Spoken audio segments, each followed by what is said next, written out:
अस्सलाम वालेकुम स्टूडेंट्स, उम्मीद है कि आप सब खैरियत से होंगे। जैसा कि आप जानते हैं कि हमारा चैप्टर नंबर 11 ही है, वो चल रहा है लास्ट वीक से। ठीक है, और हम उसके 4 पार्ट्स ऑलरेडी कर चुके हैं। आज का पार्ट जो है वो थोड़ा सा रिवीजन है लास्ट क्लासेस का, जो आपने मैट्रिक में फ़िज़िक्स पढ़ी थी और फर्स्ट ईयर में फ़िज़िक्स पढ़ी थी। फर्स्ट ईयर में तो खैर नहीं थे ये डेफिनेशन वगैरह इसकी, लेकिन मैट्रिक में थी, और क्लास 8 में जो बच्चे पढ़ते हैं वहाँ भी डेफिनेशन थी, छोटी छोटी है। ठीक है, तो मैंने सोचा कि मैं इसका रिव्यू करवा दूँ आपको एक बार, ताकि अच्छे से जो आगे के टॉपिक्स हैं वो समझ में आ जाएँ। तो बेसिकली आज पार्ट 5 जो है वो बहुत छोटा सा, कोई ज़्यादा बड़ा पार्ट 5 नहीं है। और शुरू में तो हम डेफिनेशंस का तस्करा करेंगे, छोटे छोटे डेफिनेशन रिव्यू करेंगे, और उसके बाद जो है एक बड़ा जो है वो इसका थर्मोडायनामिक्स पार्ट जो वो शुरू हो जाएगा इस चैप्टर का। ठीक है, चलें देखते हैं, बिस्मिल्लाहिर्रहमानिर्रहीम शुरू करते हैं कि हमारा आज का टॉपिक, पहला टॉपिक क्या है।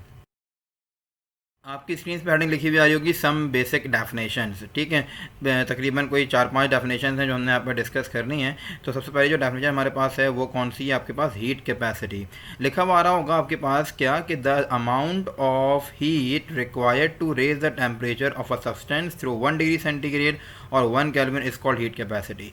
यानी कि आपके पास कोई भी सब्सटेंस मौजूद है, कोई भी बॉडी है जिसका आप टेम्परेचर 1 डिग्री सेंटीग्रेड या 1 केल्विन जो है वो रेज करना चाहते हैं, बढ़ाना चाहते हैं, तो ऑब्वियसली आपको उसको हीट प्रोवाइड करनी पड़ेगी। कोई भी चीज़ जो है कि जिसका आप टेम्परेचर गेन करवाना चाहें, टेम्परेचर बढ़ाना चाहें, तो आप उसको लाजमी तौर पर हीट प्रोवाइड करते हैं। ठीक है, अच्छा, वो अमाउंट ऑफ हीट जो आपने उस बॉडी का टेम्परेचर कितना 1 डिग्री सेंटीग्रेड और 1 केल्विन टेम्परेचर बढ़ाने के लिए दिया, that amount of heat is called heat capacity. तो आसान लफ्ज़ों में आप क्या कहेंगे, the amount of heat required to raise the temperature of substance through 1 degree centigrade और 1 kelvin is called heat capacity.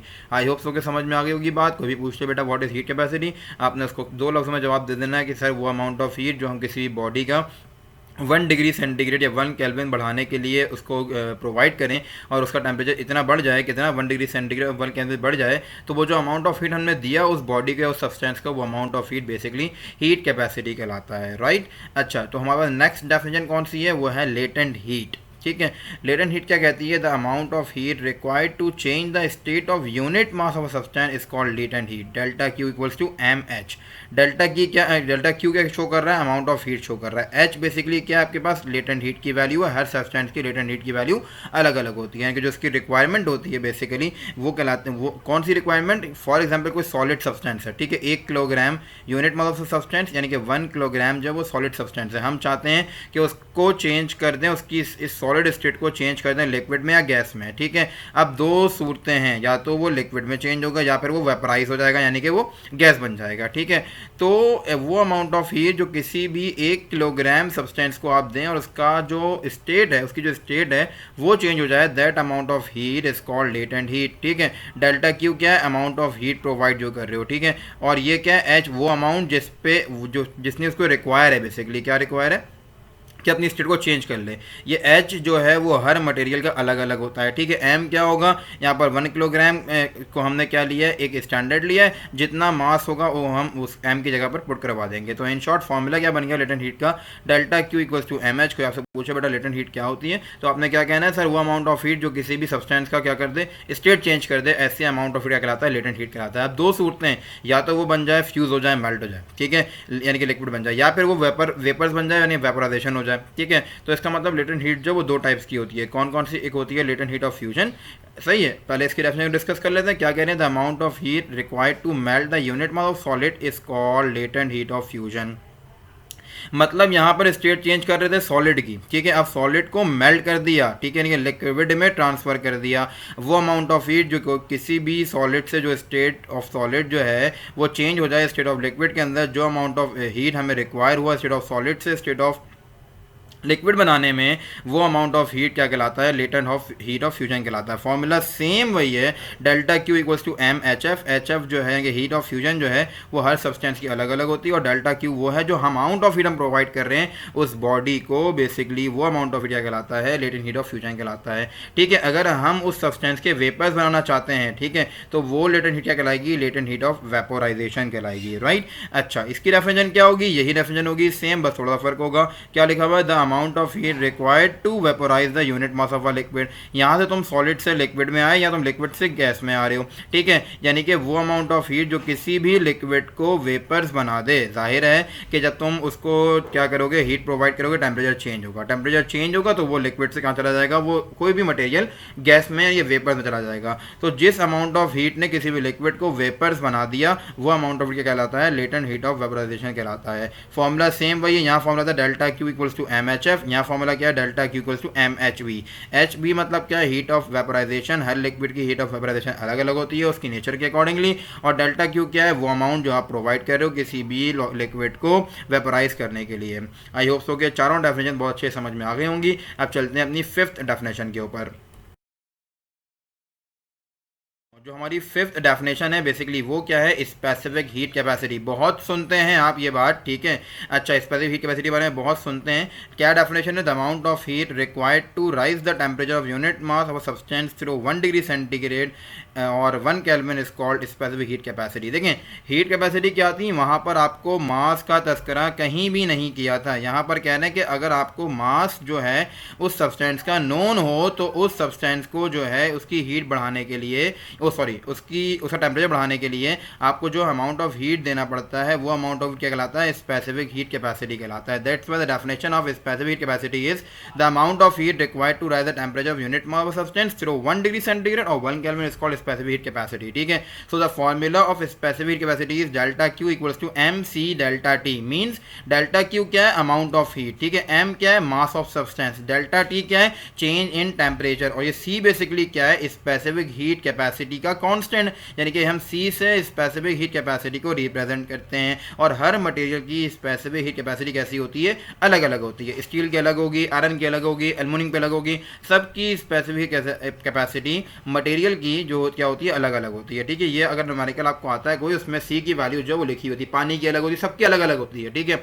अच्छा, तो आसान लफ्जों में आपको ये बात याद रहे कि अगर आप किसी भी 1 किलोग्राम सब्सटेंस का टेम्परेचर 1 डिग्री सेंटीग्रेड या 1 केल्विन बढ़ाना चाहते हैं तो उसको जो अमाउंट ऑफ हीट प्रोवाइड करेंगे that amount of heat is called specific heat capacity, ठीक है। अच्छा, उसके बाद डेफिनेशन हमारे पास कौन सी है, मोलर स्पेसिफिक हीट। नाम से ही जाहिर हो रही है, यहाँ हमारे पास था unit mass of a substance, और यहाँ पे क्या होगा, ऑब्वियसली आपके पास एक गैस का मोल होगा, ठीक है। अच्छा, अब देखते हैं डेफिनेशन क्या कह रही है, the amount of heat required to raise the temperature of 1 mole of a gas through 1 degree centigrade or 1 Kelvin is called molar specific heat capacity. Delta Q equals to, यहाँ था mc डेल्टा T, यहाँ क्या आ जाएगा nc delta T। यानी कि वो amount of heat जो तुम किसी भी गैस के 1 मोल का टेम्परेचर कितना 1 डिग्री सेंटीग्रेड या 1 केल्विन बढ़ाने के लिए उसको प्रोवाइड करोगे, वो अमाउंट ऑफ हीट क्या कहलाएगा, मोलर स्पेसिफिक हीट कैपेसिटी कहलाएगा, ठीक है। Delta Q equals to nc delta T है। n बेसिकली क्या है, नंबर ऑफ मोल्स, डेल्टा की क्या, Q का है अमाउंट ऑफ हीट जो तुम प्रोवाइड कर रहे हो, डेल्टा T क्या है, जो टेम्परेचर चेंज उस गैस के अंदर आ रहा है, that temperature change is represented by delta T and C is the representation of molar specific heat capacity. अब बच्चों का सवाल ये होता है, सर हमें कैसे पता चलेगा ये मोलर स्पेसिफिक हीट कैपेसिटी है, स्पेसिफिक हीट कैपेसिटी है। कोई भी सब्सटेंस दिया हुआ होगा, ठीक है, सॉलिड या लिक्विड, ठीक है, तो उसकी जो होगी वो स्पेसिफिक हीट कैपेसिटी होगी। लेकिन अगर गैस की बात करेंगे तो वो ऑटोमेटिकली हम उसको स्पेसिफिक हीट कैपेसिटी कहेंगे, बल्कि क्या कहेंगे, मोलर स्पेसिफिक हीट कैपेसिटी कहेंगे, ठीक है। फिर मोलर स्पेसिफिक हीट कैपेसिटी की एक टाइप होती है जिसको हम कहते हैं molar specific heat capacity at constant pressure, ठीक है। क्या मकसद हुआ इस बात का, मकसद इस बात का ये हुआ कि the amount of heat required to raise the temperature of 1 mole of a gas through 1 degree centigrade और 1 kelvin at constant pressure is called molar specific heat capacity at constant pressure, ठीक है। अच्छा, यहाँ मतलब क्या है कहने का कि आप किसी भी गैस को जो है हीट प्रोवाइड कर रहे हो उसका टेम्परेचर बढ़ाने के लिए, ठीक है, लेकिन ख्याल रहे कि प्रेशर चेंज नहीं हो रहा, ठीक है, उस गैस सिलेंडर का प्रेशर चेंज नहीं हो रहा। आप क्या कर रहे हो, मुसलसल उसको हीट प्रोवाइड किए जा रहे हो, टेम्परेचर बढ़े जा रहा है, ठीक है। जिस हिसाब से हीट प्रोवाइड करते रहोगे उस हिसाब से टेम्परेचर बढ़ता जाएगा, ठीक है। लेकिन स्टैंडर्ड क्या है, 1 डिग्री सेंटीग्रेड और 1 केल्विन बढ़ाना है किसी भी गैस के मोल का टेम्परेचर उसको अमाउंट ऑफ हीट दोगे कांस्टेंट प्रेशर के ऊपर, शर्त यह है कि उस गैस के सिलेंडर का प्रेशर चेंज ना हो रहा हो, वो कांस्टेंट रहे, ठीक है। यानी कि पिस्टन के ऊपर जो लोड्स रखे हुए हों वो आपके पास इनिशियली भी और फाइनली भी कांस्टेंट रहें, ठीक है। तो जो अमाउंट ऑफ हीट क्या कहलाएगा, molar specific heat at constant pressure कहलाएगा, ठीक है। डेल्टा क्यूपी से रिप्रेजेंटेशन होती है। क्यूपी मतलब क्या, अमाउंट ऑफ हीट जो प्रोवाइड कर रहे हो, पी जो लिखा हुआ है बेस में इसका मतलब है कि कांस्टेंट प्रेशर की बात कर रहे हैं, एन नंबर ऑफ मोल्स हैं, सीपी मतलब क्या है, मोलर स्पेसिफिक हीट तो है आपके पास सी, लेकिन एट कांस्टेंट प्रेशर है। डेल्टा टी क्या है, चेंज इन टेम्परेचर है। फिर इसी तरीके से एक चीज़ होती है molar specific heat at constant volume, ठीक है। यहाँ पे सिलसिला क्या होगा कि आप हीट तो प्रोवाइड कर रहे होंगे, टेम्परेचर भी बढ़ रहा होगा, ठीक है, लेकिन आपके पास वॉल्यूम जो है वो क्या होगा, वॉल्यूम कांस्टेंट रहेगा, वॉल्यूम क्या नहीं करेगा, वॉल्यूम वेरी नहीं करेगा। तो ऐसी स्पेसिफिक हीट कैपेसिटी जिसमें वॉल्यूम कांस्टेंट हो क्या कहलाती है, molar specific heat capacity at constant volume कहलाती है, ठीक है। अच्छा, डेल्टा क्यू पी जो है वो रिप्रेजेंटेशन किसकी है, molar specific eight constant pressure की है, लेकिन डेल्टा क्यू वी जो है वो बेसिकली क्या है, molar specific capacity at constant volume है, ठीक है। एन वही नंबर ऑफ मोल्स है, सी वी क्या है, heat capacity, specific heat capacity constant volume, delta T क्या है, चेंज इन टेम्परेचर, राइट। अच्छा, एक और मजे की बात ये कि आपके पास क्या वॉल्यूम चेंज हो रहा है, सवाल ये पैदा होता है सर ये कैसे मुमकिन है कि हम एक बॉडी को, एक गैस को हीट प्रोवाइड करें और उसका जो है वो वॉल्यूम चेंज ना हो, ठीक है। तो इसको इन डिटेल अभी हम पढ़ेंगे application of first law of thermodynamics के अंदर, तो फिर और अच्छे समझ में आ जाएगा कि ये कैसे मुमकिन है कि एक बॉडी को, एक गैस को हम हीट प्रोवाइड करें उसका वॉल्यूम चेंज ना हो रहा हो, हाउ इट इज़ पॉसिबल। तो यहाँ मैं फिलहाल छोड़ता हूँ, इस चीज़ को स्किप करता हूँ, लेकिन ये टॉपिक समझाना मेरे पर ड्यू है, तो मैं समझाऊंगा आपको ये पूरा टॉपिक कहाँ पर, अभी जब हम पढ़ेंगे application of first law of thermodynamics. तो अभी फिलहाल इतना याद रखिए कि आप जब भी किसी गैस को हीट प्रोवाइड करें, ठीक है, उसका टेम्परेचर बढ़ जाए, उसके मोल्स का टेम्परेचर कितना बढ़ जाए, 1 डिग्री सेंटीग्रेड 1 केल्विन, लेकिन ख्याल रहे कि उस गैस का वॉल्यूम कांस्टेंट रहे, वॉल्यूम जो है वो चेंज ना हो। तो ऐसी अमाउंट ऑफ हीट जो आपने प्रोवाइड की क्या कहलाती है, molar specific heat capacity at constant volume कहलाती है, राइट। अच्छा जनाब, तो आप चलते हैं आगे अपनी नेक्स्ट स्लाइड के बाद, देखते हैं कि हमारा नेक्स्ट टॉपिक क्या है। लिखा हुआ है कि why C P is greater than C V, यानी कि molar specific heat at constant pressure जो है वो molar specific heat at constant volume से बड़ी क्यों होती है, ठीक है। तो आइए इसका जवाब देखते हैं क्या होगा। कह रहे हैं at constant pressure the amount of heat given to the gas changes its internal energy and does work also, ठीक है। मकसद क्या हुआ कहने का कि जब आप किसी भी बॉडी को कांस्टेंट प्रेशर, किसी भी गैस को कांस्टेंट प्रेशर पर अमाउंट ऑफ हीट प्रोवाइड करते हो तो उसकी इंटरनल एनर्जी भी चेंज होती है और वो गैस वर्क भी करती है। ये क्या मतलब वो वर्क करती है, मकसद कहने का कुछ यूं हुआ कि जनाब आपके पास अगर सिलेंडर है, फॉर एग्जांपल अपनी स्क्रीन पे आप देखिएगा, आपको मैं बना के दिखा रहा हूं कि फॉर एग्जांपल आपके पास ये एक गैस सिलेंडर है, ठीक है, इस पे आपने क्या रखा हुआ है, ये रखा हुआ है पिस्टन, राइट, ये पिस्टन है। अब जब तुम क्या करोगे, गैस प्रोवाइड करोगे, किसी gas amount of heat provide करोगे किसी भी गैस सिलेंडर को, तो होगा बेसिकली क्या कि आपके पास ये हो जाएगा सिलसिला कुछ इस तरीके से कि वो पिस्टन ऊपर जाएगा। क्यों ऊपर जाएगा कि जाहिर है कि उसको अब अमाउंट ऑफ हीट भी मिल गई है और पहले उसके पास काइनेटिक एनर्जी मौजूद थी, तो अब क्या हो जाएगा आपके पास, अब ये हो जाएगा कि ये पिस्टन ऊपर चला जाएगा, वॉल्यूम बढ़ जाएगा। जब वॉल्यूम बढ़ जाएगा तो पहले वॉल्यूम नीचे था, अब वॉल्यूम कहाँ आ गया, इधर आ गया, फॉर एग्जांपल वॉल्यूम बढ़ गया।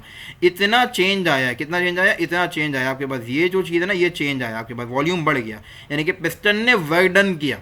वॉल्यूम बढ़ना समझता होता है पिस्टन का वर्क डन करना, ठीक है। तो एक बात तो आई समझ में आ गई होगी, ये वाली कौन सी वाली, कि डज वर्क ऑल्सो, ये जो बात लिखी हुई है ना, ये डज वर्क ऑल्सो, ये समझ में आ गई होगी आपके। ये मकसद क्या है कि वॉल्यूम जब बढ़ता है तो पिस्टन वर्क डन करता है। पिस्टन वर्क डन कैसे करता है, अगर फॉर एग्जांपल ये गैस के मॉलिक्यूल्स हैं, ठीक है, गैस के मॉलिक्यूल्स जाके इस पे लगाएंगे प्रेशर, फोर्स लगाएंगे और ये क्या करेगा, डिस्प्लेसमेंट कर लेगा, ये डिस्प्लेसमेंट करेगा, ठीक है, ये फोर्स लग रही है, ये डिस्प्लेसमेंट कर रहा है। जब फोर्स इंटू डिस्प्लेसमेंट क्या होता है, वर्क डन होता है। तो इसका मतलब क्या, पिस्टन क्या कर रहा है, वर्क डन कर रहा है, ठीक है। और चेंज इन इंटरनल एनर्जी से मुराद क्या है, जो यहाँ पे गैस के मॉलिक्यूल्स पहले से मौजूद हैं, ठीक है, उसकी कुछ ना कुछ एनर्जी है, उनकी उन तमाम मॉलिक्यूल्स की एनर्जी है। तो जो आपके पास सिस्टम के अंदर, ठीक है, आपके पास जो मॉलिक्यूल्स की एनर्जी होती है वो क्या कहलाती है, इंटरनल एनर्जी कहलाती है, ठीक है।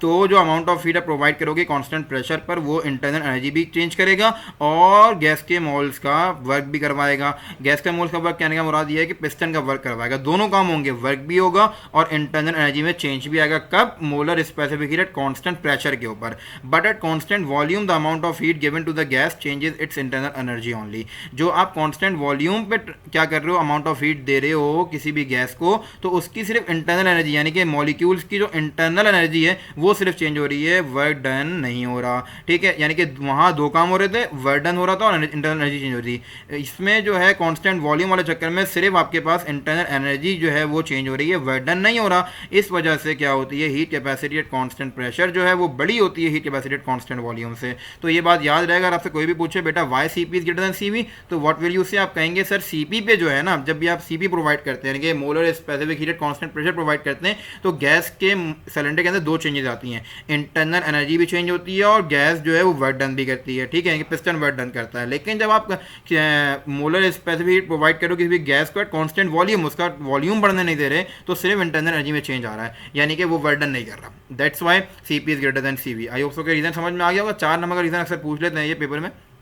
और एक और आप डेरिवेशन करेंगे आप नेक्स्ट पार्ट के अंदर, C P minus C V equals to R. तो वहाँ पे जब ये डेरिवेशन देते हैं ना पेपर के अंदर सेक्शन सी के अंदर, तो वहाँ शुरू में पूछते हैं बेटा why C P equal greater than C V. ठीक है ना, तो ये आपको याद होना चाहिए। आसान सी बात है, कोई इतनी मुश्किल बात तो है नहीं कि याद ना हो। राइट, तो अब चलते हैं नेक्स्ट टॉपिक के ऊपर। तो नेक्स्ट टॉपिक इज थर्मोडायनामिक्स। अब आपके पास हीट खत्म हो गया, थर्मोडायनामिक्स की बात कर रहे हैं। थर्मोडायनामिक्स एक ब्रांच ऑफ फिजिक्स है जिसमें क्या होता है, the branch of physics that deals with the transformation of heat energy into mechanical energy is called thermodynamics. अभी मैंने पीछे पिस्टन बनाया था, ठीक है ना। कहते हैं कि ऐसी ब्रांच ऑफ फिजिक्स जिसमें बेसिकली क्या पढ़े हम, transformation of heat energy into mechanical energy. Heat energy क्या है, जो आपके पास किसी भी हॉट बॉडी से मिलेगी। मैकेनिकल एनर्जी का मतलब क्या होता है कि किसी भी बॉडी के अंदर वो एनर्जी आ जाए जिससे वो मोशन कर सके, मूवमेंट कर सके। तो ऐसी एनर्जी जो किसी भी बॉडी को उसकी क्या कहते हैं, मूवमेंट करवा सके, वो एनर्जी कहलाती है मैकेनिकल एनर्जी। क्या मतलब हुआ इस बात का, मतलब कुछ ये हुआ इस बात का बेटा कि फॉर एग्जांपल आपके पास ये आ गया पिस्टन है, ये क्या आ गया, पिस्टन आ गया। ठीक है, अब जो है इस सिलेंडर आ गया। ठीक है, ये लगा हुआ है पिस्टन इसके ऊपर। अब आप क्या कर रहे हो कि इसको नीचे से प्रोवाइड कर रहे हो हीट किसी भी हॉट बॉडी से। ये जो मैं रेड पेन से बना रहा हूँ ना, बेसिकली आप क्या कर रहे हो, इसको हीट प्रोवाइड कर रहे हो। मैं बना देता हूँ थोड़ा सा आप लोगों के लिए। ये आप बेसिकली क्या कर रहे हो, इसको हीट प्रोवाइड कर रहे हो। ठीक है, जब हीट प्रोवाइड कर रहे हो यानी कि हीट एनर्जी दे रहे हो। कौन सी एनर्जी दे रहे हो, इसको हीट एनर्जी दे रहे हो। हीट एनर्जी की वजह से एच ई मतलब क्या है, बेसिकली ये हीट एनर्जी है, हीट एनर्जी दे रहे हो। ठीक है, तो हीट एनर्जी से मुराद क्या है कि ये स्टोव है या कोई भी हॉट बॉडी है, इसको यहाँ पे क्या आ रही है, यहाँ पे हीट एनर्जी आ रही है। ठीक है, यहाँ पे हीट एनर्जी आ गई, ये हीट एनर्जी सारी आ गई। अब क्या होगा कि गैस के मोल्स जाके टकराएंगे किसके ऊपर, पिस्टन के ऊपर टकराएंगे। ठीक है, जब पिस्टन के ऊपर टकराएंगे तो पिस्टन क्या करेगा, ये टकराएंगे जाके पिस्टन के ऊपर, तो जाहिर है पिस्टन क्या करेगा बेटा, पिस्टन आपका मूव करना शुरू हो जाएगा। ये पिस्टन जो है यहाँ आ जाएगा मूव करके, जब जाके लगेगा ना इस पर फोर्स लगेगी, किसकी, मॉलिक्यूल्स की फोर्स लगेगी। ठीक है, तो ये पिस्टन जो है यहाँ पहुँच जाएगा, यहाँ पे पहुँच जाएगा पिस्टन, यानी कि पिस्टन के अंदर मैकेनिकल एनर्जी आ जाएगी। तो ऐसी ब्रांच ऑफ फिजिक्स जिसके अंदर हम ये पढ़ें कि हीट एनर्जी कैसे ट्रांसफ़र होती है किसी भी पिस्टन को मूव करवाने के लिए, उसमें मैकेनिकल एनर्जी को ट्रांसफ़र, कैसे मैकेनिकल एनर्जी में ट्रांसफ़र हो जाती है हीट एनर्जी। ठीक है, तो ऐसी ब्रांच ऑफ फिजिक्स क्या कहलाती है, हमारे पास थर्मोडायनामिक्स कहलाती है। अच्छा, अगर नाम पे गौर करें इसके, तो थर्म मतलब आप जानते हैं क्या होता है, हीट होता है। डायनामिक्स पढ़कर आए थे आप क्या, मैट्रिक में काइनेमेटिक्स के में जब पढ़ा था चैप्टर आपने, तो वहाँ पे पढ़ा था मैकेनिक्स और डायनामिक्स। ठीक है, काइनेमेटिक्स, डायनामिक्स, मैकेनिक्स, ये सारी बातें पढ़कर आए थे। ठीक है, तो डायनामिक्स मतलब क्या होता है, ऐसी आपके पास मूवमेंट जो विद फोर्स हो। ऐसी ब्रांच ऑफ फिजिक्स जिसमें हम क्या पढ़ें, मोशन ऑफ बॉडीज के बारे में पढ़ें जो विद फोर्स हो। तो यहाँ विद फोर्स ही मोशन हो रहा है, कौन सी फोर्स लग रहे हैं, मॉलिक्यूल्स की फोर्स लग रही है। किसकी वजह से लग रही है, हीट एनर्जी प्रोवाइड कर रहे हो मॉलिक्यूल्स का, मोल्स को, जो फोर्स लगा रहे हैं पिस्टन के ऊपर, और पिस्टन मूव करने के काबिल हुआ किसकी वजह से, मैकेनिकल एनर्जी की वजह से। तो ऐसी ब्रांच ऑफ फिजिक्स जिसमें हम क्या पढ़ें, transformation of heat energy into mechanical energy पढ़ें, ऐसी ब्रांच ऑफ फिजिक्स क्या कहलाती है, थर्मोडायनामिक्स कहलाती है। ठीक है, अब पहला लॉ क्या है, दो लॉज हैं, फर्स्ट लॉ ऑफ थर्मोडायनामिक्स और सेकंड लॉ ऑफ थर्मोडायनामिक्स। जो फर्स्ट लॉ ऑफ थर्मोडायनामिक्स है वो क्या कहता है, वो कहता है it states that the change in internal energy of a system in any process is equal to total heat flow into the system minus the total work done by the system. अब देखना जरा गौर समझना इस बात को, इन molecules की कोई ना कोई एनर्जी होगी जिससे ये मूव कर रहे थे अंदर ही अंदर। ठीक है, जब भी ये किसी इंटरनल एनर्जी के अंदर प्रोसेस मतलब ये पूरा सिस्टम के अंदर, ठीक है ना।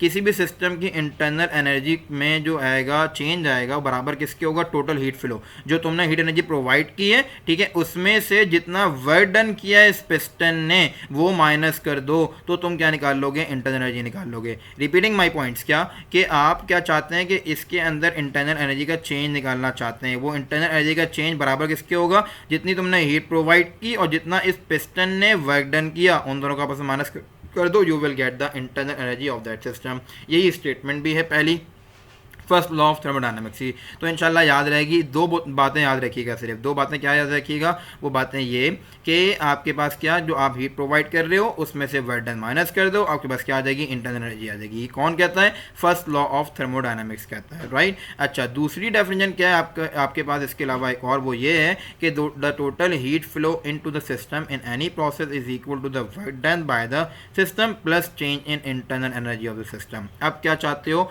फॉर एग्जाम्पल ये चाहते हो अमाउंट ऑफ हीट जो तुम प्रोवाइड कर रहे हो वो कितनी है, ठीक है। तो जो भी तुमने अमाउंट ऑफ हीट प्रोवाइड की है किसी सिस्टम को, वो अमाउंट ऑफ हीट बराबर किसके होती है, जितना ये पिस्टन वर्क डन करे और जितना चेंज इन इंटरनल एनर्जी आए किसी सिस्टम का, उन दोनों को कैलकुलेट करके ऐड कर दो, जो तुम्हारे पास आंसर आएगा वो बेसिकली हीट एनर्जी होगी जो तुमने प्रोवाइड की हुई होगी, किसको, उस सिस्टम को। तो इन शॉर्ट क्या बन गया आपके पास, क्या बन गई statement first law of thermodynamics की एक और, the total heat flow into the system in any process is equal to the work done by the system plus change in internal energy of the system. I hope so कि दोनों statement समझ में आ गई होंगी, ठीक है। अब चलते हैं इसकी मैथमेटिकल फॉर्म के ऊपर। मैथमेटिकल फॉर्म जो है वो क्या कहती है, मैथमेटिकली जो हमने बात की थी amount of heat flow into the system, जो हम अमाउंट ऑफ हीट सिस्टम को दे रहे थे वो डेल्टा क्यू था, और जो पिस्टन वर्क डन कर रहा था बेसिकली वो डेल्टा डब्ल्यू था, ठीक है। इसके अलावा जो इंटरनल एनर्जी में चेंज आ रहा है सिस्टम की उसको हम डेल्टा यू से रिप्रेजेंट करते हैं। तो बाय लॉ हमारे पास तीन फॉर्मूले बनेंगे, वो तीन फॉर्मूले क्या हैं, पहला फॉर्मूला है, क्या कहा था, पहला फॉर्मूला क्या कहता था कि जो तुमने हीट एनर्जी तुमने प्रोवाइड की सिस्टम को उसमें से वर्क डन माइनस कर दो, you will get the internal energy. तो हमने इसको मैथमेटिकली दिया, delta U equals to delta Q minus delta W. दूसरी वाली स्टेटमेंट क्या थी, दूसरी स्टेटमेंट थी कि सर आप अगर हीट एनर्जी फाइंड आउट करना चाहते हैं, जो आपने अमाउंट ऑफ हीट फ्लो करवाया है सिस्टम के अंदर, वो बराबर किसकी होती है, जो पिस्टन ने सिस्टम ने वर्क डन किया और जो चेंज इन इंटरनल एनर्जी हुआ, उन दोनों को ऐड कर दीजिए, जो आपके पास आंसर आएगा that will be the amount of heat that आपने जो फ्लो करवाया सिस्टम के अंदर, ठीक है। इन्हीं दोनों इस फॉर्मूले को यूज़ करते हुए, इस वाले फॉर्मूले को यूज़ करते हुए मैं एक और रिलेशन बना सकता हूँ, वो क्या है मेरे पास कि डेल्टा यू जो है प्लस हो रहा है डेल्टा डब्ल्यू के साथ, मान लीजिए क्या हो जाएगा, माइनस हो जाएगा, ठीक है। तो फॉर्मूला क्या बन जाएगा, delta W is equals to delta Q minus delta U. ये भी आपके पास क्या हो गया, एक फॉर्मूला हो गया, ठीक हो गई बात ये वाली यहाँ तक। अच्छा, ये तो निमट गए आपके तीनों मैथमेटिकल फॉर्म लॉस के लिहाज से, राइट। अच्छा, उसके बाद क्या होगा, उसके बाद आपके पास है application of first law of thermodynamics, ठीक है। अच्छा, अब देखें एप्लीकेशंस क्या कहती हैं, application of first law of thermodynamics, basically ये चार प्रोसेस हमारे पास हैं, ठीक है। हम बारी बारी इनको पढ़ेंगे। नेक्स्ट पार्ट में हमने फिलहाल यहाँ पे नाम देख लेते हैं क्या क्या नाम है इनके। पहला आपके पास है आइसोबैरिक प्रोसेस, दूसरा आपके पास क्या है, आइसोकोरिक प्रोसेस, तीसरा आपके पास है आइसोथर्मल प्रोसेस, चौथा आपके पास है एडियाबैटिक प्रोसेस, ठीक है।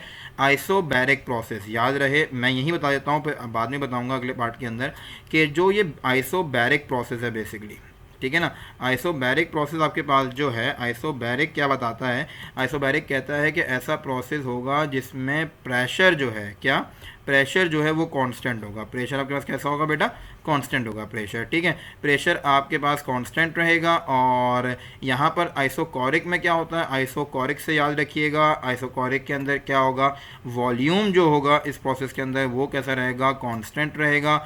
इन तीनों बातों को लाजमी याद रखिएगा, मैं बता रहा हूँ भी आगे भी। आइसोथर्मल प्रोसेस में क्या होता है, आइसोथर्मल का मतलब होता है ऐसा प्रोसेस जिसके अंदर टेम्परेचर क्या रहे, कांस्टेंट रहे, ठीक है। टेम्परेचर कैसा रहे आपके पास, कांस्टेंट रहे। तो ये बात याद रखें, आइसोबैरिक में प्रेशर कांस्टेंट, आइसोकोरिक में वॉल्यूम कांस्टेंट, आइसोथर्मल में टेम्परेचर कांस्टेंट। कैसे होंगे, क्या एक्सप्लेनेशन है इनकी, इंशाल्लाह हम नेक्स्ट पार्ट में डिस्कस करेंगे। और एडियाबैटिक का मतलब क्या होता है कि आपके पास ना तो प्रेशर कांस्टेंट, ना वॉल्यूम कांस्टेंट, ना टेम्परेचर कांस्टेंट, तीनों वेरिएबल होते हैं। प्रेशर भी वेरिएबल, टेम्परेचर भी वेरिएबल और वॉल्यूम भी वेरिएबल होता है, ठीक है। तो ऐसा प्रोसेस क्या कहलाता है, एडियाबैटिक प्रोसेस कहलाता है। इन डिटेल हम स्टडी करेंगे इंशाल्लाह अपने नेक्स्ट टॉपिक के अंदर, तो वहाँ भी समझ में आ जाएगी बात। और अगर अभी भी कोई बात इस टॉपिक के लिहाज से, इस पार्ट के लिहाज से समझ में ना आई हो, तो हमेशा की तरह आप मुझसे पूछ सकते हैं स्क्रीनशॉट लेके, सर ये बात समझ में नहीं आई। आई होप सो कि पूरा लेक्चर समझ में आ गया होगा। जज़ाकल्लाह खैर।